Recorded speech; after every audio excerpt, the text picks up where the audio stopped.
Mesdames, Mesdemoiselles et Messieurs, bonjour et bienvenue sur Contact Pro Life.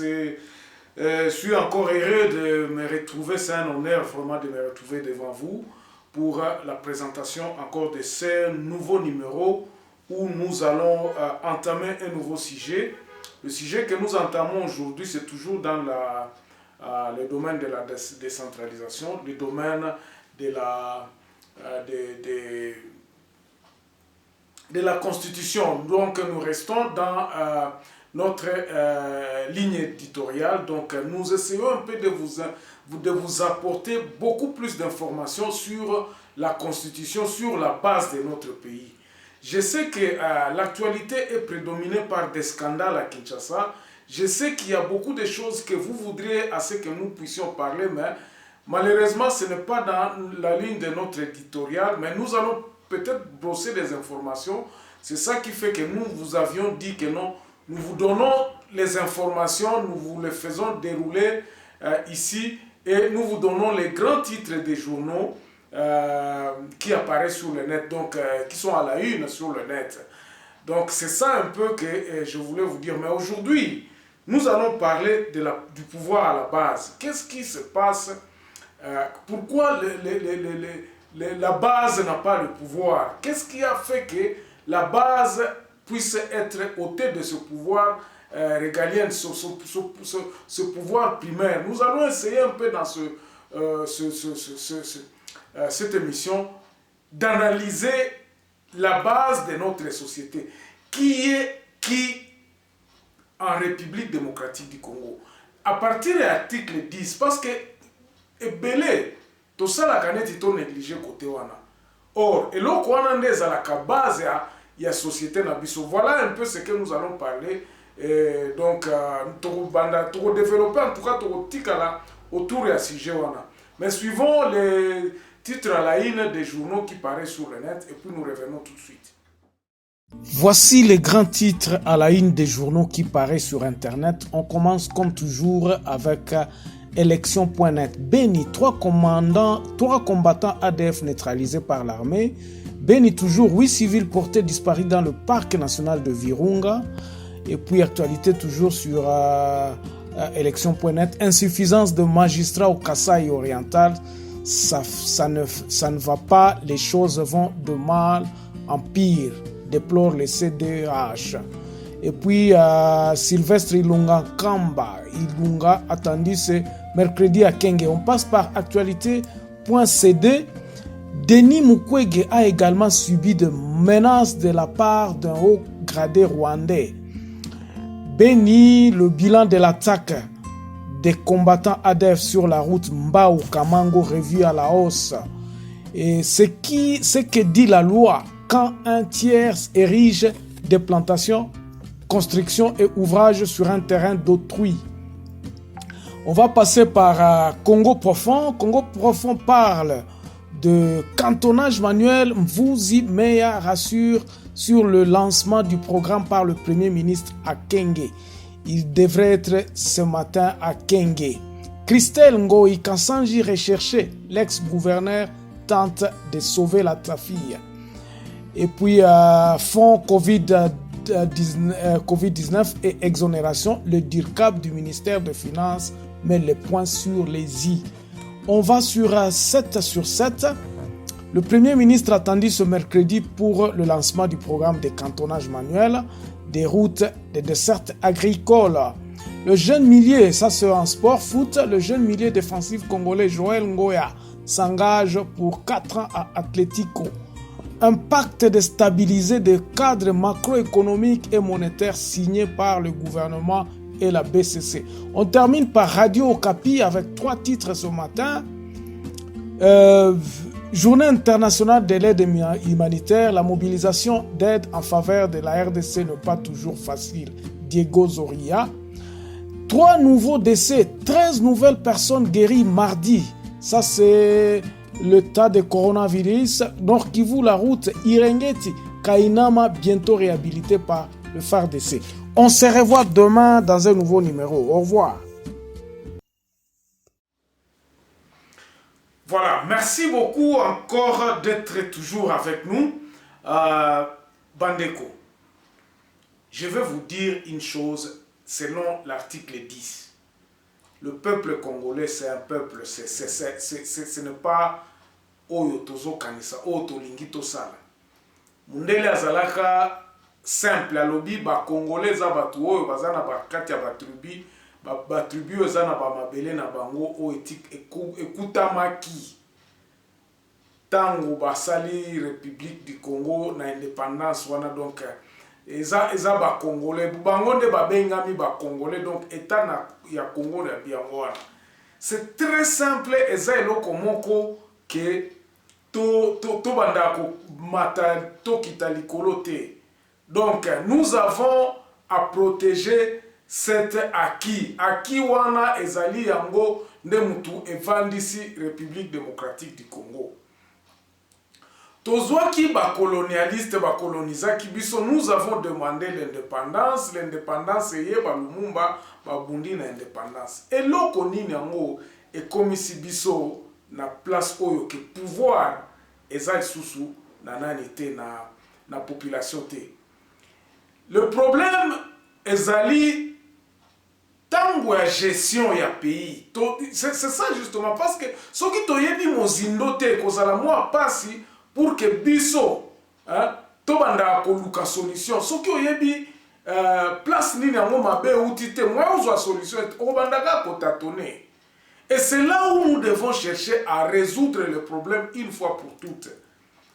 Congo na biso tokoki ko calquer na ba démocratie européenne te comme on l'a fait. Nous avons pris des constitutions na musika de boy. Nous avons suffisamment d'intellectuels. Toza suffisamment na batu oya bwania. Mais eloko ya mabe ya batu ya bwania wana batikala kaka na aliénation wana. Ils ne veulent pas se défaire. Ya colonisation wana ya bamindele ya kolobake no. Na États-Unis basalaka makambo boye, na Afrique du Sud basala makambo boye. Nous les Congolais nous faisons quoi? Et loko nini yango ezo lakisa biso identité na biso. Et c'est là où nous devons rester, identité na biso. Parce que soki to continuer ko construire pays na biso en fonction ya babiloko ya o esalemaka ailleurs. Nous serons pratiquement à côté parce que eza kokokana na culture na biso te.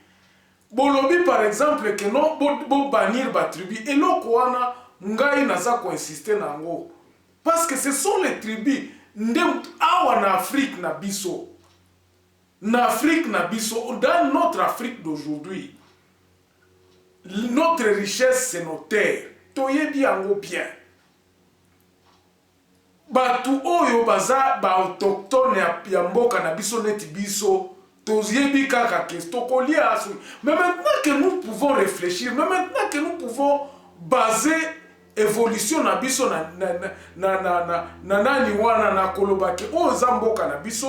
nous avons tout le pouvoir appartient à nous qui sommes ici. Mboka na biso pour se développer, pour que nous puissions vivre bien, il faut collaborer entre biso.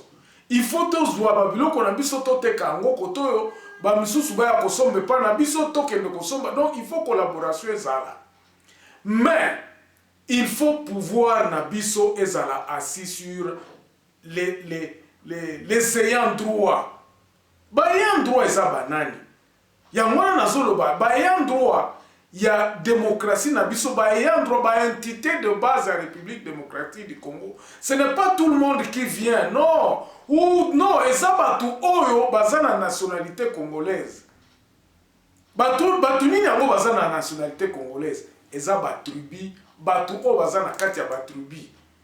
Batrubi eza combien? Nous avons à peu près 450 tribus. Voici les réponses qui sont des questions à des réponses au toza koloba. Soki bolobotuni bolobi ba congolais za banane. O koloba te que non congolais za mutu nyonso tout azo vivre na Congo, non. Sinon, ça sera biaisé de notre constitution.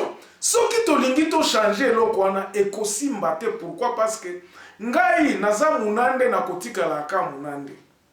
Na okoma américain ata mukolomo kote. Ata ba pesi ngai nationalité américaine, ça sera quelque chose d'administratif, formalité, mais le sang qui coule dans mes veines, eza ya banande uti côté kuna quelque part na sermo ya moro enzori kuna. nde ba ancêtre nanga bazali. C'est là où j'ai vécu. Maintenant batou o bazakuna, les colonialistes les a ôté le pouvoir en leur imposant leur mode de vie à Kolobake. Non, botika babilo kwana bo vanda. Regardez vous-même structure ya mboka na biso tozana ba groupement. Après le groupement, donc, tous dans le village, après le village, tous dans le territoire, après le territoire, tous dans la province, province, et tout comme dans le pays. Structure ezali yango wana.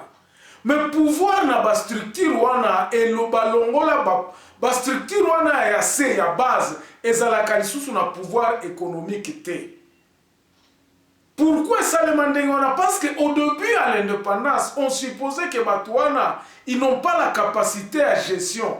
Bakoki koyeba ko gérer cité. Maintenant aujourd'hui que nous avons une multitude d'étudiants, beaucoup d'intellectuels dans chaque coin de la République démocratique du Congo. Batouana bakoki justement qu'on s'organiser. Pourquoi je dis ceci? Parce que na ndenge oyo mboka na biso ekomi lelo, eza impossible. Eza pratiquement impossible de se redresser. Nous sommes trempés dans la Babylone que il est difficile aujourd'hui de bongi sa justice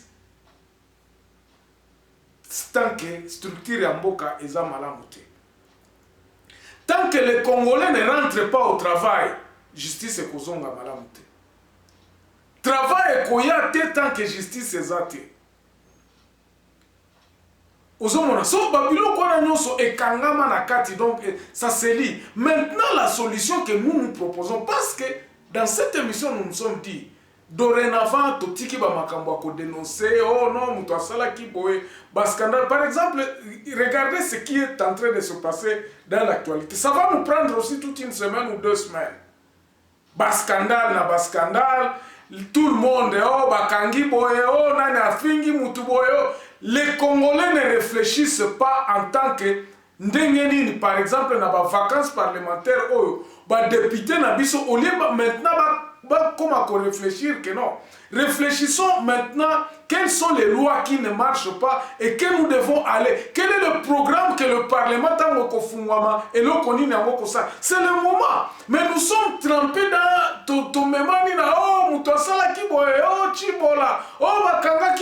les histoires qui n'ont pas de queue et de tête. Et ont l'excellabis autant. Or, Babylon a mingi ba Congolais bazana kati. Babosani ke bazana nzala. Babosani ke il faut pas résoudre makambo nzala. Babosani ke il faut pas résoudre makambo structure à pays. Et tout le monde est trempé dans des histoires qui n'ont aucun sens. N'a pas député na banane. Baza en vacances. Beaucoup se disent d'abord tozana en vacances. Or, c'est le moment où il faut que ces gens-là puissent travailler. Nous disons ceci. Dans la législature, il faut que les députés et puis le président de la République orienter maintenant l'idéologie na bangwa kolobake. Non. Maintenant, c'est le moment où tu réfléchir comment est-ce que tu peux remettre le pouvoir dans le peuple. Comment est-ce que nous pouvons remettre le peuple dans Moussala? Quels sont les mécanismes pour que le peuple puisse rentrer au travail? Parce que si les peuples ne travaillent pas, ceux qui congolais richesse, le peu de richesses qui sont récoltées, qui arrivent au niveau à capital, les provinces qui ne produisent pas vont toujours continuer à demander de l'argent à Kinshasa. Les provinces qui produisent, ils n'auront pas bénéficié na bangote. C'est ainsi que nous disons mentalité où il faut changer et il faut casser ça. Justement en commençant par quoi à base. Biloko par exemple la finance biloko la finance il faut que les gens puissent déjà na base réfléchir état généraux à finance ya ba territoire. Administrateur des territoires, il faut pas l'état général. Bon, qu'est-ce que nous avons et qu'est-ce que nous apportons à la République? Avant même que tout le temps dans le Parlement, non bon, en tout cas, na législature oekoya, voici les lois que nous proposons pour qu'elles changent. Par exemple, que notre décentralisation, 60% ya ba finance tikala na ba province, 40% des zones na ekomananani na gouvernement central. Et que na ba projet ya minene, par exemple ba projet ya ko entreprendre ba route ba biloko pour que misala ekende kuna batuana ko banda ko pesa bango déjà ba responsabilité koloba. Bon, voici bozwaka boye. Oyo nde babiloko na bino o bozwaka mbongo, babiloko na bino o bosalaka boye, vous avez ba budget na bino au niveau à territoire to banda koyeba ba budget na bango ezala combien, parce que aujourd'hui ça eyeba na kate. Lelo oyo okiko tuna ta administrateur de territoire budget na bino ezala combien, ba ko biso ke no biso mbongo na biso a fonctionnement yotaka na Kinshasa.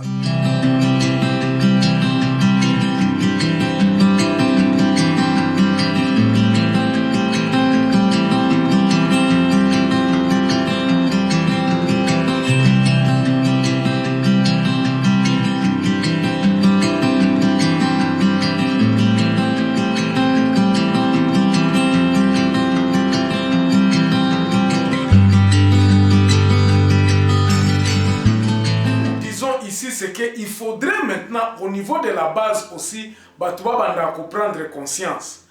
Et que les gouverneurs, qu'ils initient l'état de lieu pour que tous aient un état de lieu général, Yambo Cannabiso. Aujourd'hui, les provinces doivent savoir qu'est-ce qu'ils apportent à la République démocratique du Congo. Chaque territoire est yeba et l'on connaît et tindaka na gouvernement central. Il faudrait que batu o bazako vivre na ba territoire ba yeba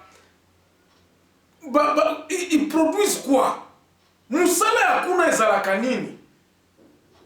Au lieu que ya kolobaka que non salaire na biso utaka na République démocratique du Congo, en retour boya komona ka batu ba yena ba contrat minier o ba ye koloba na territoire na bino bobite biso to uti no tozwaki déjà autorisation na Kinshasa poto ya ko exploiter or na Kindu.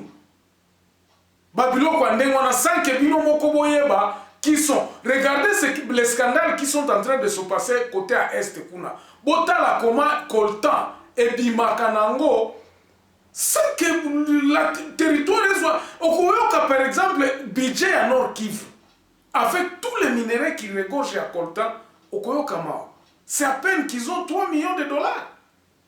C'est à peine. Donc, bazwaka mbongo, wapi mbongo nini, etani siko région ana, quand est-ce que boko zalaka na programme à Kinshasa etie la bino balabala ya kolongwa Goma ti Butembo. Si vous-même vous ne vous prenez pas en charge, ya wana tozoloba, il faudrait que le peuple puisse commencer à comprendre que développement na salut na ye eza na kati ya maboko na bango. Donc il faudrait que nous commencions à non, qu'est-ce que nous pouvons faire pour que ne fût-ce que tous en bon terme. Et donc la clarté entre le gouvernement central et le gouvernement provincial pour que tout y ait ma modification et pour que la région finalement puisse s'approprier de toutes ces richesses na base et comme il faut gérer ma camp. Nous ne pouvons pas toujours avoir que batu nyoso tuba kenda Kinshasa pour na kosenga passeport. Babilo kona nyoso tozo réfléchir na ngote. Notre ministère belé ça se passe comme dans une embrouille batu bazo yebate que non mboka ngo ezala na ngoka ndengwana. Et les gens se plaisent pour que la situation oyo et continue. Pourquoi c'est nous-mêmes qui entêtons? Biso moko nde mutu tozako qu'on entretenir situation na tolingi qu'on réfléchir te. Et les intellectuels au lieu de se dire que non maintenant c'est le moment ya koyebi sabatu que non il faut que ba région il faut que ba province ba banda koyeba que gestion ya biloko ebele faut ezala na maboko na bango. C'est pour cela que nous disons aujourd'hui que non il faudrait vraiment que nous puissions commencer à conscientiser le peuple en bas, batu oyo baza c'est les ayants droit batu baza na ayant droit ya babilo kwana qu'ils prennent en conscience aujourd'hui que non. Mabanga na biso, babwa na biso, babiloko na biso po ebima awa, il faut, voici les conditions que nous devons mettre en place.